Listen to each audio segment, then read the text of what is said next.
Friends, if you are new to this channel then subscribe and press the bell icon. इस video में आप देख रहे हैं सीटेट दिसंबर 2022 में पूछे गए क्वेश्चन का सीरीज। तो आप देख रहे हैं उस महिला का नाम या खिलाड़ी का नाम बताइए जिसकी वर्ष 12 वर्ष था और वो 130 किलोग्राम तक का वजन उठाने में सफलता प्राप्त की थी। तो अंतर्राष्ट्रीय स्पर्धा में 29 मेडल जीते थे। वो व्यक्ति कौन सा था? तो आपका आंसर होगा कर्णम मल्लेश्वरी था। ये आपका आंसर सही है। नेक्स्ट क्वेश्चन देख रहे हैं, आपके पास क्वेश्चन आ गया है कि यदि भारत के मानचित्र पर एक सरल रेखा ए बी से पांडिचेरी से बीच की दूरी बताता है तो तक खींचे गए बिंदु सापेक्ष ए की दिशा क्या होगी? तो आंसर होगा उत्तर पूर्व होगा। ये करेक्ट आंसर ये रहा। एक क्वेश्चन यहाँ से भी ये क्वेश्चन पूछा गया था कि कांसा एक मिश्र धातु है, उसके संगठक क्या है? तो आंसर होगा आपका कॉपर और टीन। ये आपका आंसर देखने को मिला था। संस्कृत में आपसे क्वेश्चन ये भी पूछा गया था कि भगवान बुद्ध अत्यंतम संतुष्टम कथायाम अत्यंतम इंतर्थे प्रत्युत्तम अवयवम किम। तो ये आपके पास ऑप्शन नंबर 1, 2, 3, 4 ऑप्शन है। तो सही आंसर आपका होगा ऑप्शन नंबर 2 इज राइट।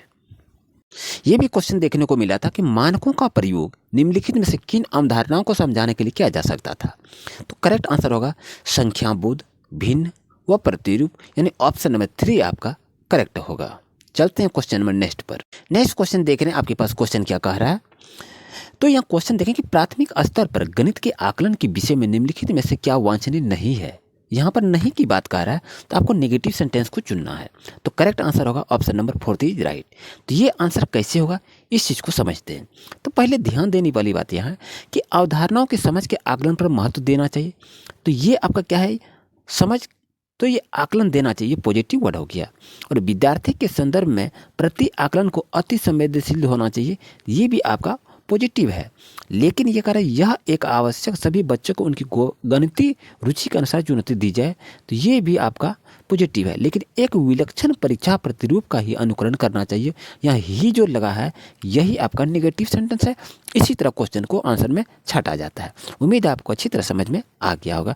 आज चलते क्वेश्चन नंबर नेक्स्ट पर। अगर यहाँ बात किया जाए तो यहाँ भी ये भी क्वेश्चन देखने को मिला था कि गणित के स्वरूप के संदर्भ में निम्नलिखित में कौन सा नहीं है।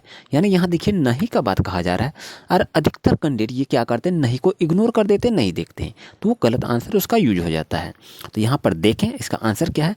गणित में प्रतिरूपों और संबंधों की पढ़ाई सम्मिलित है, गणित संख्याओं की पढ़ाई तक सीमित है और गणित वास्तविक संसार से जुड़ा है और गणित में अमूर्तीकरण और मानस दर्शन सम्मिलित है। ये आपके पास 4 ऑप्शन को आपने देखा, लेकिन इसका आंसर आप लोग कैसे निकालते हैं? यहाँ पर नेगेटिव को निकालना है, नेगेटिव उत्तर को निकालना है। तो गणित में प्रतिरूपों और संबंधों की पढ़ाई सम्मिलित है, ये आपका सही है। यह प्रतिरूप की पढ़ाई होती है और गणित संख्याओं की पढ़ाई तक सीमित है। ये सीमित जो हुआ आपका ये क्या कहता है, ये आपका निगेटिव सेंटेंस है जो इसी को निकालने के लिए कहा गया है। और यहाँ तक गणित वास्तविक संसार से जुड़ा है, ये आपका पॉजिटिव है। और गणित में अमूर्तीकरण जो है ये भी आपका पॉजिटिव है। तो यही आपको निगेटिव सेंटेंस को चुनने के लिए कहा गया था। तो करेक्ट आंसर आपका ऑप्शन नंबर 2 होगा, जो कि करेक्ट था। ये सभी क्वेश्चन एग्जाम में पूछे गए थे। तो आपसे ये अनुरोध है कि इसी तरह से सीटेट वेबसाइट की एग्जाम से जुड़ी हुई कोई खबर लेना चाहते हैं तो चैनल को अभी सब्सक्राइब करें। Thank you for watching my video.